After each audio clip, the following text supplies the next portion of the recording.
what is the I? That's a very good question. It's the fundamental question which many people have spent their whole lives exploring. It's a spiritual question that many teachers have used and share with others as a form of practice. It's funny, I mean, the I is something we all think we know what we mean by I. We talk about I think this, I feel that, I did this. And yet as soon as you look at it, you start trying to find out what is this thing called I, you can't find anything. It's like, again, there's nothing there. I mean, I can say I'm Peter Russell, that's just the name I have. I could say, I'm a male. I happen to be experiencing the world through a male body.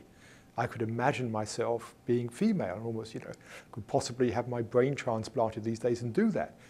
The sense of I-ness would still be there. So the question is what is this sense of I-ness that we all experience?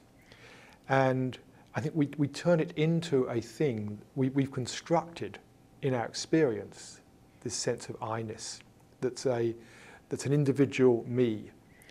And in a way, we're constructing the whole of our experience. I mean, right now, I'm receiving information from the world, visual information, auditory information, and my brain is analysing it, putting it all together.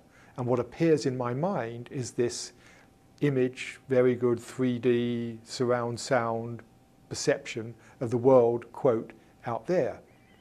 And then what I do is I place my sense of self right at the centre of that. And the centre of my perceptual world is behind the eyes, between the ears. That's right, the centre of my world. And I then make the error of thinking that it's something to do with my head or my brain, that the self is in the brain.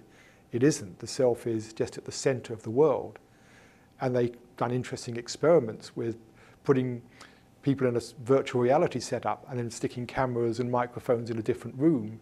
So you actually get your sensory data from another room, and within a couple of minutes, you start experiencing yourself in the other room. You've changed the locus of where you identify with. So that's what I think we do, is we create this image of ourselves at the centre of our experience. And yet that's just a construct.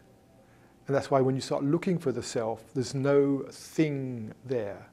What there is just this sense of awareness, being.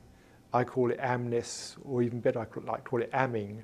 It's being in a very first person way. There's just amming. And that's that sense of presence, being. When we touch into that, there's usually a sense of this has always been there, but not noticed, and a sense of ease and contentment in it.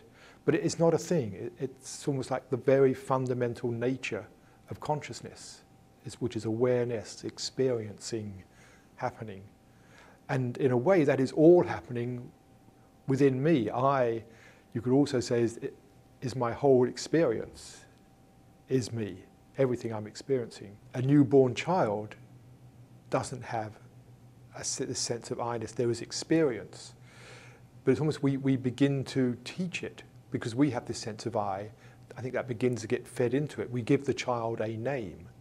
And so it starts learning, oh, I'm John or Jane or whatever it is. It's like, this is what I am. And it starts getting this sense of beingness. And as it starts interacting with the world, it finds it's an agent. I can push this, I can do this, I can interact with things.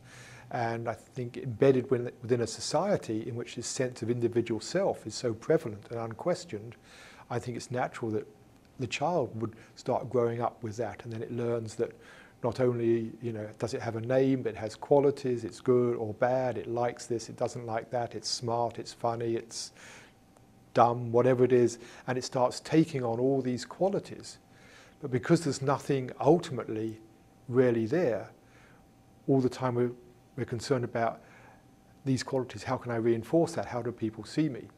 And so I think this is a process that happens during childhood. We begin to build up this sense of identity.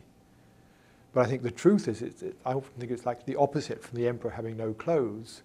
It's like there's a lot of clothes, but there's no emperor underneath. We have all these things we identify with, but ultimately there's no thing there, although we think there is.